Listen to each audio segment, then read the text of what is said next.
இது நேற்றோட வீடியோ காங்கேயத்தில் எடுத்தது. நேற்று எடுத்தது நான் அப்லோட் பண்ணல.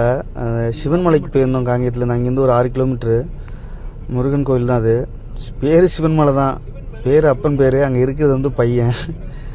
அங்கேருந்து அப்படியே வண்டி எடுத்து கிளம்பணும். மேலே ஏறுறப்போ மலையிலேயுமே கொஞ்சம் வண்டி கொஞ்சம் ஜர்க்காகி தான் போணுச்சு. ஆப்போசிட்டில் போகிறப்போ கொஞ்சம் கவனமாக போகணும். போனாக்கா நல்லா கூட்டம். நேற்று இண்டிபெண்டன்ஸ் டே வேறையா, அதனால் பயங்கர கூட்டம். ஆனால் கூட்டத்தில் ஒருத்தர் கூட தமிழ் இல்லை. எல்லோரும் பார்த்திங்கன்னா வடக்கன்ஸாக இருந்தாங்க. தமிழே யாரும் பேசலை, தமிழே வரல. அப்படியே வந்துட்டு ஆனால் கடவுள் எல்லாருக்கும் பொதுவானவர் தானே, யார் வேணாலும் சாமி கும்பிடலாம், ஒன்றும் தப்பு இல்லை. அப்புறம் அங்கேயே சாமி கும்பிட்டு அங்கெல்லாம் கொஞ்சம் நேரம் உட்காந்துருந்தோம். கஸ்டமர் அவங்க வரத்துக்கு கொஞ்சம் லேட் ஆகும் அப்படின்னு சொன்னாங்க. நம்ம அப்படியே உள்ளே போய் ஒரு ரவுண்ட்ஸ் அடிச்சுட்டு முருகனுக்கு ஒரு விசிட்டை போட்டோம். உள்ளே லைனில் தான் நிற்கணும், கியூவில் நின்று போய் பார்த்தோம். ஆல்ரெடி நான் அந்த கோயிலுக்கு வந்திருக்கேன், ரொம்ப வருஷமாச்சு. அதுக்கப்புறம் இங்கே தான் வந்திருக்கேன் நான். ரொம்ப சூப்பராக பராமரிச்சுருந்தாங்க.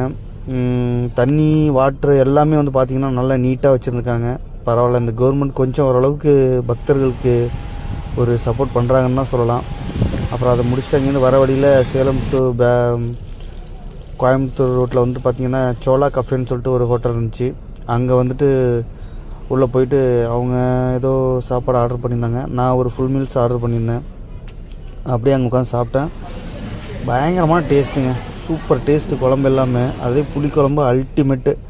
கண்டிப்பாக அந்த சைடு போனீங்கன்னாக்கா அந்த சோலா கஃபேயில் ட்ரை பண்ணி பாருங்கள். ஏன்னா நான் எல்லா ஹோட்டலும் ரெஃபர் பண்ணவே மாட்டேன், நல்லாயிருக்க ஹோட்டல் மட்டும் தான் ரெஃபர் பண்ணுவேன்.